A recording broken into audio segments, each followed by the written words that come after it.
Welcome back to New Day Northwest. You know, these wacky weather we've been having over the past 12 months, including the intense heat, has taken a toll on our yards. In fact, you may have a few shrubs that are not doing so well. So we called in an expert to talk about replacing those plants, and this guy showed up. Master gardener Ciscoe Morris, the best in the business. Oh la la! Yes, sirree, to tell us about shrubs. Yeah, you know, that heat dome we had and that intense cold just beat the living tweedle out of everything out in the garden. There's nothing, the tweedle has been beaten in my garden completely, especially with some of these shrubs. So how do you know when it's time to replace a shrub? Well, you know what? If a plant looks terrible, and, you know, it might come back, but if I gotta wait till like mid-June before it's gonna look good, it's out of there. Wow. I'm kind of ruthless. He is ruthless in the garden. It's got to be my favorite shrub on earth if it's going to get to wait till June to look good. Wow. You know? Is Mary this ruthless when it comes to her side of the garden with the shrubs? She's pretty ruthless because, you know, she wants her side to look better than mine. So I love it. All right, so what is the most important thing to think about when you're replacing a shrub?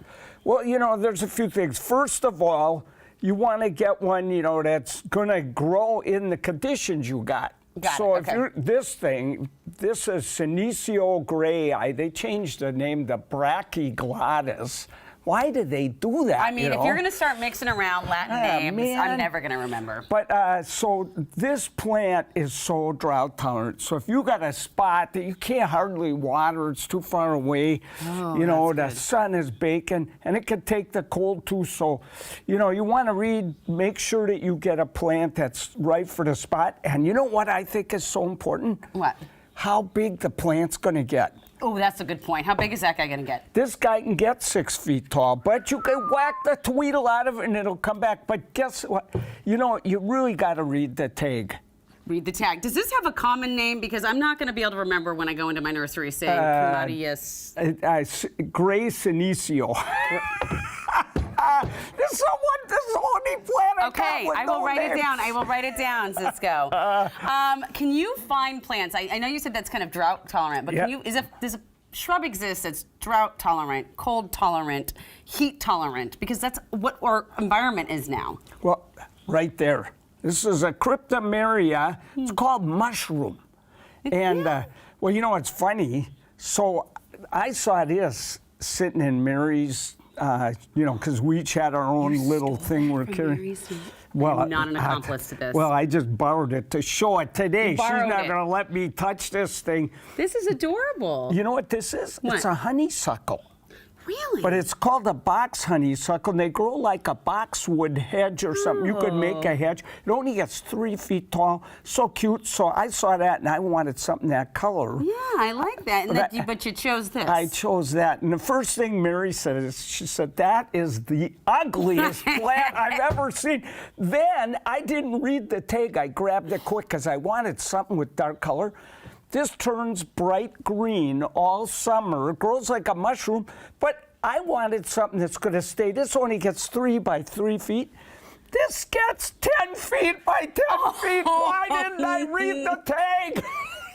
Oh, Zutalor. Zutalor. Even, see, again, read the tag. Ciscoe, I got to agree with Mary. This plant, I mean, I don't like to say mean things, but it is ugly. Maybe I'll see if I can sneak that on Mary's side of the garden when she's not looking. I can guarantee you won't be able to. She's going to find out. All right, so when you're planting any of these, what do we need to know? I know you said read the tag, but how much space in the root area should we give it? Well, usually you dig a hole twice as wide as the root ball or the pot. And that's really important, but no deeper. You don't want to plant plants deeper than they come out of the pot as a general rule. Yeah. And, you know, we used to say add compost in the hole. You never do that anymore. You just don't? plant. But you know what the most important, because you dig this big hole, you add compost in there, make it beautiful. The plant goes, life is good, starts growing roots in there. Then it hits that cruddy soil and we got it, goes, I'm not going out there. I'm just going to keep going around in here. And the plant will die way before it should because it never sends out roots. So let it know what it's going to get from the get-go. Yep, and water the tweedle out of something when you plant it. Okay. Because they're not drought tolerant until they grow really big, deep roots. Well, that makes sense because they got to get down to the drought intolerant part. Okay. What about pruning? Can you prune all these shrubs? Is there a secret to it? We just talked about pruning our beautiful flowers a couple weeks ago, but what about these? Can I just cut the tweedle out of them? These are all super easy to prune. They're tweedle friendly. Every one of them. And I got to tell you about that plant. You might want one of those. Pretty. I like this. That's Nandina, heavenly bamboo. And most of them get red, but that is lemon lime, and it only gets yellow and really pretty.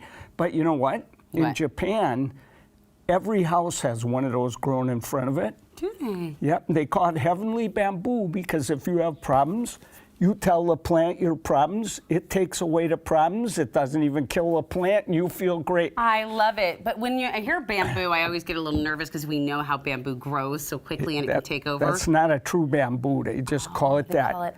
But I got to tell you, everybody, it didn't really work when I put that 2-ton rock through the side of the house. I told all my troubles to the plant. Did it do any good? Not a bit. Oh, my goodness. Man. 2-ton rock? Yeah, all right. And I followed it with a bulldozer, too. Marriage counseling is getting so expensive. That is a story for next time.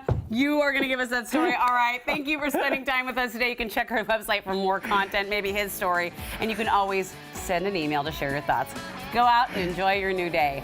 A bulldozer? Yeah, just well...